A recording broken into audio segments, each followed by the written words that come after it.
அனைவருக்கும் வணக்கம். நம்ம பார்க்குறது மேக்ஸிமம் சர்க்கிள் டயக்ராம். ஆல்ரெடி நம்ம 3 பார்ட்ஸ் பார்த்துருக்கோம் இதில். ஸோ இதுக்கு முன்னாடி நம்ம என்ன பார்த்துருந்தோம் அப்படின்னா, இந்த சர்க்கிளோடைய டயக்ராம் எப்படி போடுறது, இதில் என்னென்ன ஃபோர்ஸ் ஆக்டுது, ஒவ்வொரு ஃபோர்ஸுக்கு ஆங்கிள் என்னென்ன ஆங்கிள் இருக்குது அப்படிங்கிறத பார்த்துருந்தோம். லாஸ்ட்டாக 12 ஃபார்முலா பார்ட் 3ல பார்த்துருந்தோம். நம்ம பார்ட் 4ல் என்ன பார்க்க போகிறோம் அப்படின்னா, அடுத்த ரிமைனிங் ஃபார்முலா பார்க்க போகிறோம். இது கொஞ்சம் அடுத்ததுலேருந்து காம்ப்ளிகேட்டடில் கொஞ்சம் கூடுது. ஸோ அதுக்கப்புறம் இன்னும் நிறைய காம்ப்ளிகேட்டட் ஃபார்முலாஸ் இருக்குது, நம்ம அதை பார்க்கலாம். இப்போ நம்ம 13 ஃபார்முலா பார்க்குறோம். 13 ஃபார்முலா அப்படிங்கிறது FC equal to FN sine by plus FS cos pi. So இந்த ஃபார்முலா எப்படின்னா, எஃப்சி அப்படிங்கிறது என்னென்னு பாருங்கள். எஃப்சிங்கிறது இதுதான், இந்த இடம் தான் எஃப்சி. ஸோ எஃப்சி ஈக்குவல் எதுக்கு இருக்குன்னா, FN sine by plus FS cos பைக்கு ஈக்குவலாக இருக்குங்க. ஸோ இதுதான் நம்ம 13 ஃபார்முலாவை பார்த்துக்கோம். ஸோ இந்த FN sine phi FS cos பைலாம் நம்ம பார்ட் 2 வீடியோவில் சொல்லியிருந்தேன், பார்க்காதவங்க பார்த்துருங்க. ஸோ அடுத்தது பார்த்தீங்கன்னா எஃப்டி அப்படிங்கிறது த்ரஸ்ட் ஃபோர்ஸ். இந்த இடம் இருக்குது பார்த்தீங்கன்னா இது. ஸோ எஃப்டி அப்படிங்கிறது FN cos pi minus FS sine pi அப்படின்னு சொல்லியிருந்தேன். ஸோ அது எப்படின்னா, இந்த மொத்த இடம், இந்த டோட்டல் லென்த்து பார்த்தீங்கன்னா FN cos pi, so minus of FS sine by.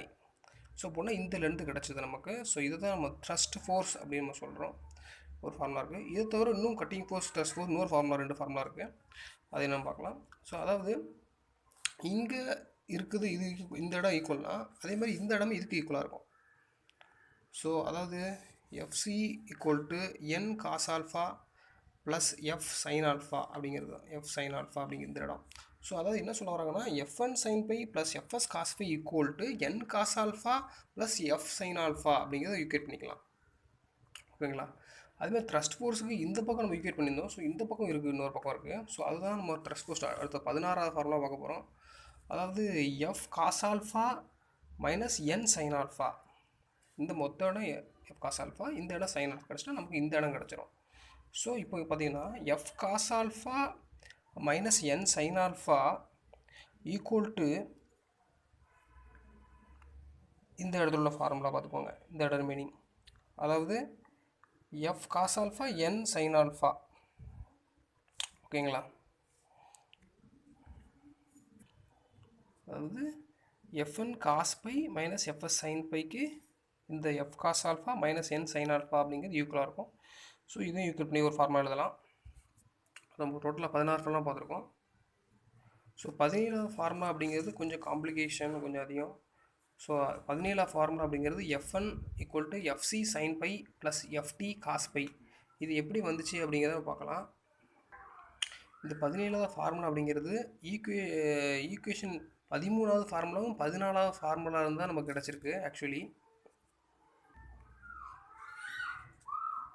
இப்போ ஈக்குவேஷன் 13 எடுத்துக்கலாம். நம்ம 13வது ஃபார்முலா எடுத்துக்கோங்க. அதில் எஃப்சி ஈக்குவல் நம்ம எழுதியிருப்போம். அதில் இன்ட்டு சைன் பையால் மல்டிப்ளை பண்ணிக்கோங்க ரெண்டு பக்கமும், போத் சைடு. ஸோ பண்ணிட்டீங்கன்னா நமக்கு இப்படி ஒரு டேம் கிடைக்கும். அதுக்கு ஒரு ஈக்குவேஷன் 14 எடுத்துக்கோங்க. 14 எடுத்துகிட்டு FT equal to FN cos pi minus FS sin பைன்னு இருக்கும். ஸோ இதை வந்து நம்ம ரெண்டு சைடும் காஸ் பையால் மல்டிப்ளை பண்ணிக்கோங்க. ஸோ மல்டிப்ளை பண்ணிங்கன்னா உங்களுக்கு இப்படி ஒரு டேம் கிடைக்கும். ஸோ இந்த டேம், அதாவது இந்த டேமையும் ஆட் பண்ணிடுங்க. ஸோ எஃப்சி சைன் பை இருக்குது அண்டு எஃப்டி காஸ் பை அப்படிங்கிற ஒரு கிடைக்கும். ஸோ இப்போ பார்த்தீங்கன்னா இந்த டேம், அதாவது இந்த இடம் எஃப்எஸ் காஸ் ஆல்ஃபா, இங்கே பார்த்தீங்கன்னா எஃப்எஸ் சைன் பை காஸ் பைன்னு இருக்குது. ஸோ போத் ஆட் பண்ணும்போது கேன்சல் ஆயிரும். ஸோ பாசிட்டிவ் நெகட்டிவ் இருக்கிறதுனால. ஸோ அதுக்கப்புறம் பார்த்தீங்கன்னா FN sine square pi FN cos square pi, இது ரெண்டையும் ஆட் பண்ணால் நமக்கு எஃப்என் காமனாக வெளில எடுத்துடலாம். ஸோ அப்படிங்கும்போது sine square pi plus cos square pi அப்படிங்கிறது 1. So FN equal to FC sine by plus FT cos pi அப்படிங்கிறது நம்ம எழுதலாங்க ஃபைனல் ஃபார்முலா. இது வந்து ஃபார்முலா 17 நம்ம எழுதலாம். இதை தவிர இதே மாதிரி ப்ரீவியஸ் ஃபார்முலாஸ்லாம் ஈக்குவேட் பண்ணி இன்னும் 3 ஃபார்முலா இருக்குது. அது என்னங்கிறத நான் இப்போ சொல்கிறேன். ஸோ அடுத்த 3 ஃபார்முலா பார்த்தீங்கன்னா FS equal to FC cos pi minus FT sine by.